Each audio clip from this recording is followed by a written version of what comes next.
엎어서 감사드리며 예수님의 이름으로 기도하옵나이다. 아멘. 할렐루야. 계속해서 로마서를 우리가 함께 나누고 있습니다. 많은 믿음의 선진자들, 또 많은 믿음의 우리 신학자들, 믿음의 우리 선진들은 로마서는 성경 중에서 복음을 가장 잘 드러내는 성경이다라고 이렇게 말했습니다. 그래서 많은 사람들이 이 로마서를 통해서 하나님을 만났고 또 회심을 했고, 실제로 기독교의 교부 성 어거스틴 같은 경우도 로마서의 말씀을 통해서 죄를 깨달았어요. 그리고 마틴 루터와 같은 경우도 복음이 뭔지 몰랐고 복음으로 평안함을 얻지 못하는 가운데 로마서 1장의 말씀을 통해서 그는 회심을 하였고 복음을 깨닫게 되었습니다. 그래서 이 어떤 사람에게 복음이 복음으로 받아들여지려면 내가 어떤 상태인지를 아는 게 중요합니다. 그러면 의사가 얼마나 중요한지를 알려면 아파봐야 합니다. 그렇죠? 나는 건강한 사람이고 한 번도 병원을 가보지 않았던 사람이라고 여기는 사람에게는 뭐 병원이 뭐 별거 아니겠죠. 하지만 아프고 또 진료를 받고 진단을 받아서 어떤 병이 발견됐다 그러면 그 의사가 얼마나 고마운지 몰라요.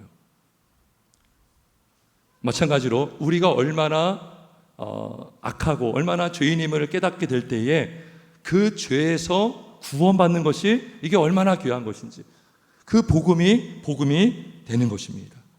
그래서 우리 로마서는요 16장이 있지만 앞부분에서 오랜 분량을 걸쳐서 인간의 죄를 폭로합니다. 1장에서는 모든 인류의 죄를 폭로합니다. 특별히 이방인들의 죄. 거기 보면요, 뭐 간음, 동성애, 또 막 그러한 죄들이 막 1장 보면 언급되어 있어요. 그러면 2장에서는 누구의 죄를 폭로하느냐? 유대인들의 죄를 폭로합니다. 여러분, 유대인들의 입장에서는 율법이 있고 스스로 거룩한 하나님의 백성이라고 믿고 있고 자부하는 사람들 입장에서 하나님을 모르는 이방인들은요 짐승 취급하는 거예요. 어떻게 사람이 저럴 수가 있어? 판단할 수가 있겠죠? 근데 우리가 앞에서 보았지만 2장 1절에서 남을 판단하는 사람아 그랬어요. 누구를 막론하고 내가 핑계하지 못할 것은 남을 판단하는 것으로 내가 너를 정죄한다 그랬어요. 네가 남을 평가하고 네가 남을 정죄하지만 너도 똑같은 일을 하고 있다. 그래서 그 유대인들의 아킬레스건을 딱 건드려주고 있는 거죠. 그래서 이방인이나 유대인이나 마지막 날에 은밀한 날을 심판하는 그날에 그 누구도 하나님의 심판을 피할 수가 없다는 것입니다. 하지만 하나님의 심판이 누구에는 복음입니까? 성도에게, 참된 그리스도인에게는 복음이 되는 것입니다. 우리가 지난주에 나눴어요. 세 가지 이유를 우리가 나눴습니다. 성도에게 하나님의 심판이 복음인 이유가 뭡니까? 그 날에 그리스도인들은 영벌을 받지 않고 영생을 받기 때문이죠. 아멘. 할렐루야. 그 다음에 두 번째 뭡니까? 그 날에 그리스도인들은 책망받지 않고 하나님으로부터 칭찬을 받기 때문에 그 날은 복음이 되는 것입니다. 마지막 세 번째, 그 날에 하나님께서 악인들을 멸해 주시기 때문에 그동안 이 땅에서 경건한 신자들이 받았던 그 억울함을 하나님께서 풀어주시고 위로해 주실 줄 믿습니다. 자, 그러면 더 중요한 게 뭡니까? 그러면 누가 진짜 그리스도인인가예요. 누가 진짜 그리스도인인가?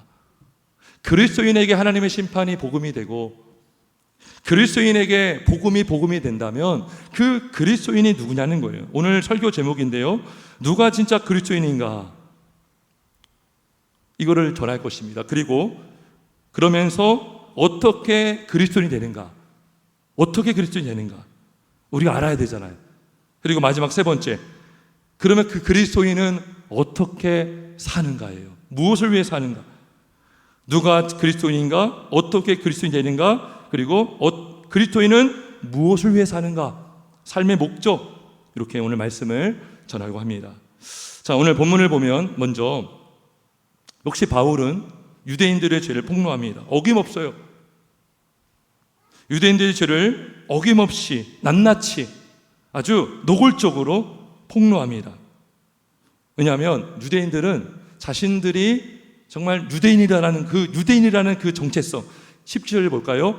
유대인이라 불리는 내가, 그러죠. 유대인이라는 그 타이틀, 그것만으로도 엄청난 이들은 자부심이 대단합니다. 이들은 율법이 있고요, 할례를 받았고요. 그렇기 때문에 자기들은 남들보다 뭔가 좀 우월하다, 똑똑하다, 특별하다, 이러한 어떤 자부심이 대단했습니다. 근데 바울이 이들이 화들짝 놀랄만한 선포합니다. 그렇게 생각하는 너희들은 진짜 유대인이 아니다. 충격적이 아닌 겁니까? 충격적인 선포 아닙니까? 우리 28절을 한번 같이 봅니다. 28절 시작.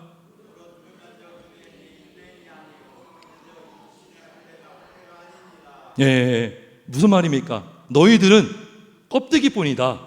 겉으로만 유대인이지만 진짜 유대인이 아니다라고 지금 폭로하고 있는 거예요. 자, 그러면서 이들이 무엇이 문제인가? 이들이 진짜 유대인이 아닌 이유, 그것이 삶으로 나오겠죠. 열매로 나오겠죠. 그죠? 이들의 안에 있는 것이 밖으로 나오는 것인데, 자, 먼저 바울은 이들의 특권의식을 폭로합니다. 너희들은 특권의식만 갖고 있지 참으로 하나님을 위해 살지 않는다는 거죠. 17절을 한번 보겠습니다. 유대인이라 불리는 내가 율법을 의지하며 하나님을 자랑하며, 그래요. 율법을 가졌기 때문에 율법에 대한 그 자부심이 대단했습니다. 우리에겐 율법이 있다, 십계명이 있다, 하나님이 우리를 택하시고 우리를 사랑하신다, 하나님은 자랑합니다. 그러면서 이들은 이 특권의식이 이들을 어떻게 만들었을까요? 교만하게 만들었습니다. 자, 이들의 교만이 18절과 20절, 우리 18절과 18, 19, 20절을 한번 같이 읽어보겠습니다. 18절에서 20절 시작.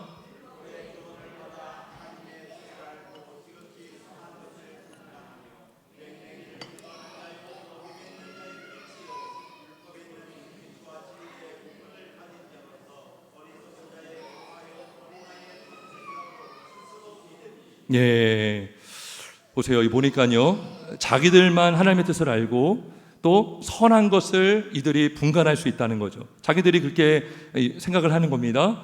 그래서 자기들만 잘 볼 수 있고 그 외의 사람들은 다 맹인이라는 거예요.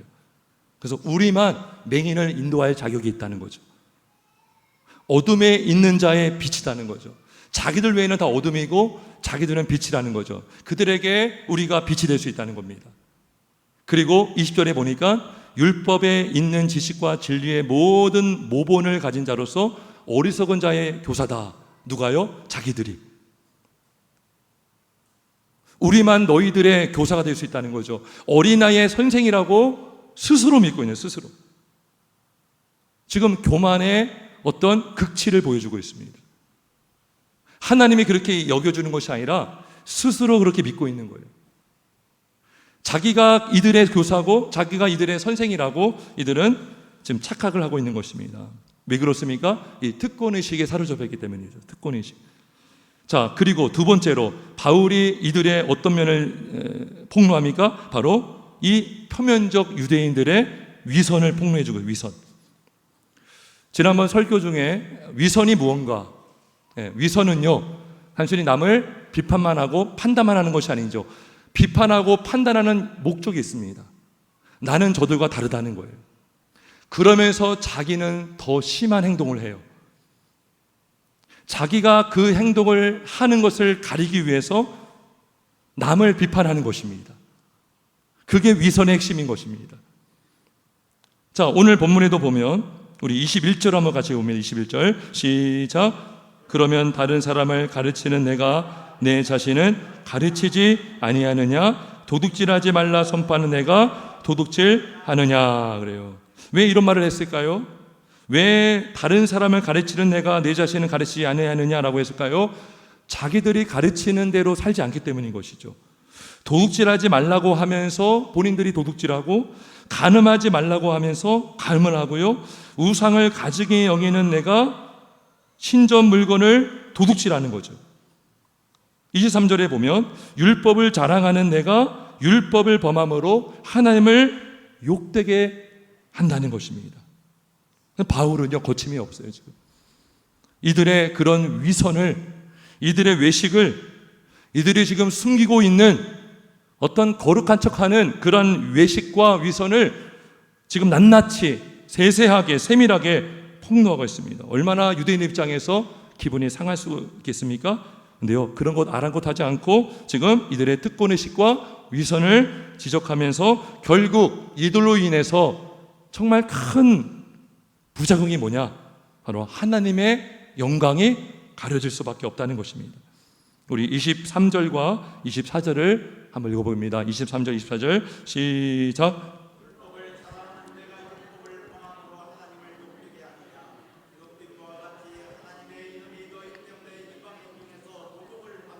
네, 여러분 이론적으로 보면 율법을 아는 자가 또 율법을 잘 지켜야 되는 게 맞죠.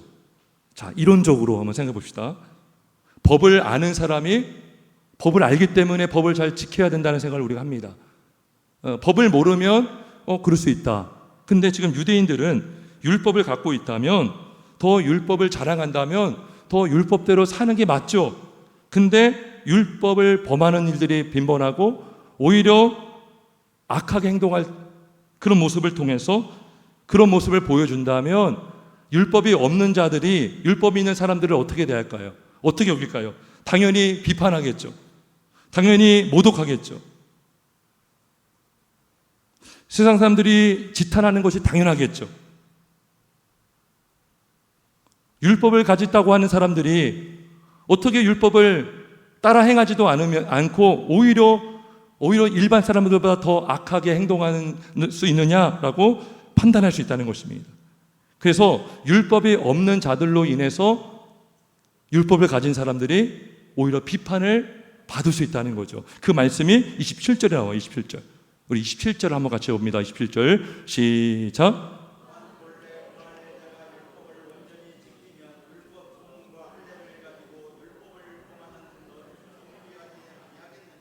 예, 무할례자가 누굽니까? 이방인들이죠. 율법이 뭔지 몰라요. 근데 우리가 지난번 설교 중에 하나님께서 주신 두 가지 법이 있는데 하나는 양심의 법. 그러니까 이방인들은 양심의 법에 따라 심판을 받을 거예요. 그러니까 양심이 있다고요.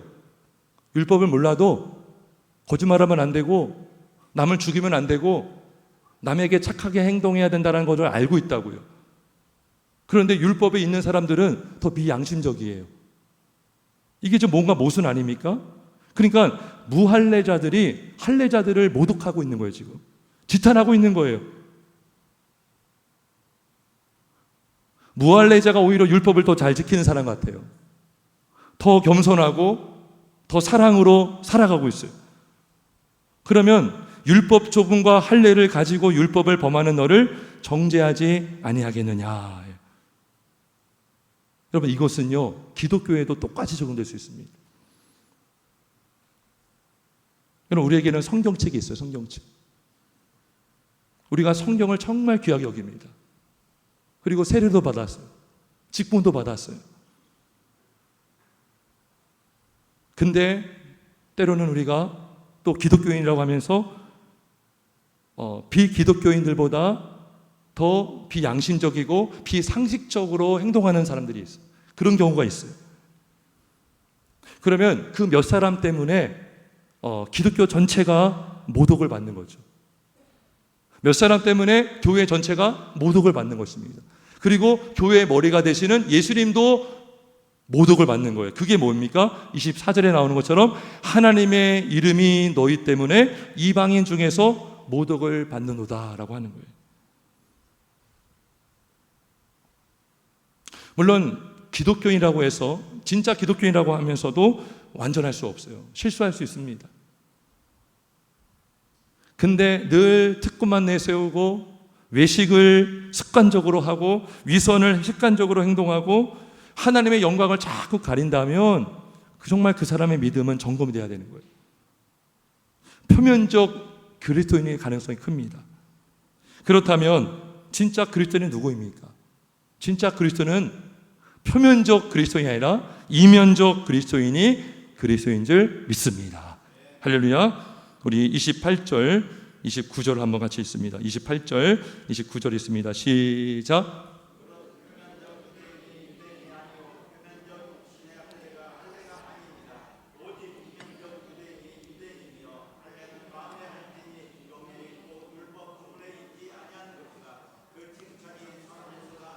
다만 하나님에게서니라. 아멘. 분명히 말하고 있잖아요. 표면적 유대인은 뭐야? 껍데기일 뿐이야, 껍데기. 표면적 유대인. 여러분 옷에다가 나는 그리스도인입니다 해서 그리스도인이 아닌 거죠. 나는 착한 사람입니다 해서 착한 사람이 아닌 거죠. 그러니까 지금 표면적으로만, 겉으로는 유대인이지만 속은 아닌 거예요, 속은. 그러면 진짜 그리스도인 누구냐? 이면적 유대인이 유대인이라면 이면적 그리스도인, 속이 그리스도인이 그리스도인인 것입니다. 여러분, 근데 왜 표면적 그리스도인들, 왜 표면적 유대인들의 특징이 뭡니까? 자꾸 외적인 요소를 가지고 자기가 유대인이고 자기가 그리스도인이라는 것을 강조하고 싶어요. 그래서 특권을 자꾸 의식을 부리는 거예요. 자꾸 위선을 행하는 것입니다. 근데 그런 행동은 이런 말이 있어요. 호박에 아무리 줄근다 해도 수박이 됩니까, 안 됩니까? 수박이 안 되는 거예요. 본래 수박이 아닌 거예요. 호박이에요, 호박. 근데 아무리 줄을 긋고 금을 칠해도 안 되는 거예요, 이건. 근데 자꾸 어떤 줄을 그어요? 어떤 할례라는 줄을 그어요. 어떤 성경이라는 그 줄을 그어요. 어떤 자신의 어떤 직분이라는 줄을 그어요. 그것이 사람을 변화시키는 것이 아닙니다. 너무나 많은 그런 행위를 하고 있는 거죠. 여러분, 진짜 그리스도인은 바로 속이 진짜 그리스도인인 줄 믿습니다. 그럼 어떻게 되는가? 인간의 행위로 되는 것이 아니고 인간의 노력으로 되는 것이 아니라 오직 하나님의 은혜로만 속사람까지 그리스도인이 되는 줄 믿습니다. 그것이 바로 29절입니다. 29절 한번 같이 읽습니다. 시작. 오직 이면적 유대인이 유대인이며 할례는 마음에 할지니 영에 있고 율법 조문에 있지 아니한 것이라. 아멘. 여러분, 많은 이 세상의 종교들의 특징이 뭐냐 하면 이 외적인 행위를 강조합니다. 외적인 의식을 강조하고요, 고행을 해야 되고 수행을 해야 신의 경지에 다다르게 된다. 그래서 불교에서도요, 그런 수행, 어떤 그런 것들을 많이 강조합니다. 그래서 열반의 경지에 이르려고 합니다. 열반이라는 것이 어떤 나에게 어떤 욕심이 없는 거예요. 그래서 불교에서는 인간의 고통은 욕심에서 비롯된다 그래요. 그래서 욕심을 없애면 그게 열반이에요, 열반. 그 열반을 넘어서면 해탈의 경지에 나가는 거예요. 근데 그런 것들을 어떻게 하느냐? 어떤 참선을 통해서, 수행을 통해서, 또 과학의 힘으로 죽음을 극복해 보려고 합니다. 지금 막 인간의 평균 수명이 막 늘어나고 있잖아요. 그러니까 막 과학을 의지하는 사람들은 이 과학의 힘이다. 그런 과학이 발달하면 200살도 살 수 있고, 철저하게 과학을 의지하는 거예요. 인간의 힘으로 뭔가 신의 경지에 도달하게 하려고 하고, 죄의 삭은 사망인데 그 사망을 극복해 보려고 합니다. 그게 뭡니까? 그게 줄 긋는 거예요. 호박에 줄 긋는 거라고요. 표면적 그리스도인이 되려고 하는 거죠. 우리가 아무리 외적인 것을 갖다 붙여도, 내가 메티트 신앙이고, 내가 교회 목사고 장로고 집사고 권사고, 내가 세례받았고 내가 교회 오래 다녔다라는 그 외적인 어떤 것으로 사람이 변화되는 게 아니에요. 그 사람이 이미 변화가 되었기 때문에, 그 사람이 이미 속사람이 그리스도인이 되었기 때문에 나오는 열매지. 여러분, 열매가 나무를 만듭니까? 나무가 열매를 만듭니까? 나무에서 열매가 나오는 것입니다. 근데 표면적 그리스도인의 특징이 뭐냐면 열매로 나무를 만들려고 하는 거예요. 오직 속사람이 그리스도인이 되는 것은 하나님의 은혜로 되는 줄 믿기를 주의 이름으로 축원합니다. 그러니까 사람이 의로워지는 것은요, 자기의 공로로 되는 게 아니에요. 죄인이 구원받는 유일한 근거는 나의 어떠한 행동과 행위와 노력이 아니라 오직 예수님의 피밖에 없는 줄 믿기를 주의 이름으로 축원합니다. 예수의 피밖에 없는 거예요. 예수의 공로밖에 없는 거죠. 그러면 그분의 피의 공로가 나의 공로가 되려면 받아야 되는 거잖아요. 그 받는 게 믿음이에요. 믿음. 오직 믿음으로 의롭게 되는 줄 믿습니다. 믿음으로 의로워지는 거예요. 믿음으로 예수님과 연합이 되기 때문에, 예수님으로 옷을 입기 때문에, 예수님의 의를 우리가 받기 때문에 그분의 의로 우리가 구원받는 것이지, 내가 쌓아놓은 공로와 의로 구원받는 게 아니라는 것입니다. 여러분, 그렇다면 믿음은 내 공로입니까? 물어보겠습니다. 여러분, 믿음은 여러분의 공로예요? 믿음은 여러분의 힘으로 믿는 것입니까? 우리 힘으로 믿는 것이 아닙니다. 믿음조차도 하나님이 주시는 선물인 줄 믿기를 주님의 이름으로 축원합니다. 그러니까 뭐예요? 오늘 29절에 보니까요, 할례는 마음에 한다, 이게 뭐예요? 영에 있다. 성령의 할례를 말해요. 성령의 할례, 성령의 세례를 말하고 있는 것입니다. 우리의 마음이 우리의 마음이 성령을 통해서 열어지면 말씀을 들을 수가 있는 거예요. 말씀이 새겨지는 것입니다.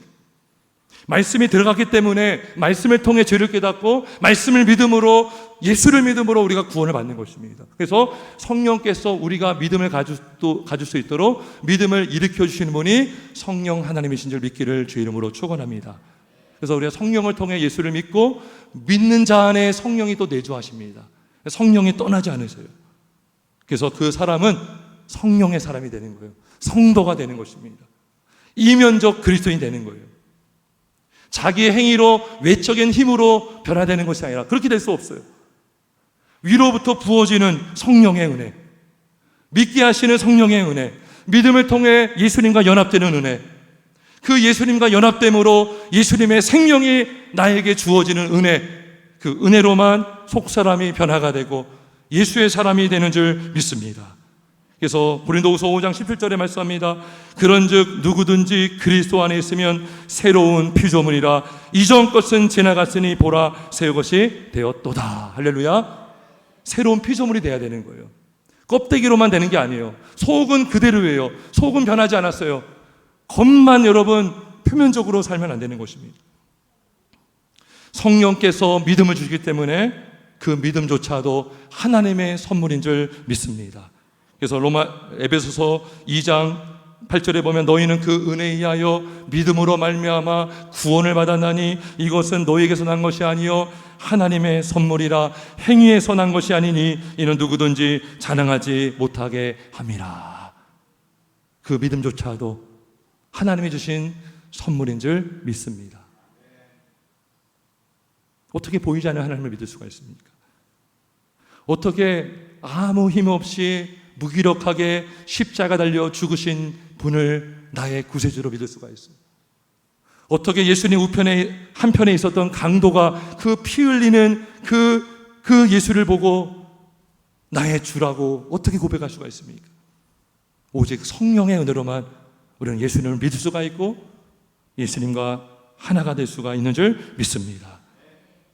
하나님의 은혜로 우리가 그리스도인이 되는 것입니다. 믿음을 통해서, 성령께서 일으켜 주시는 믿음을 통해서.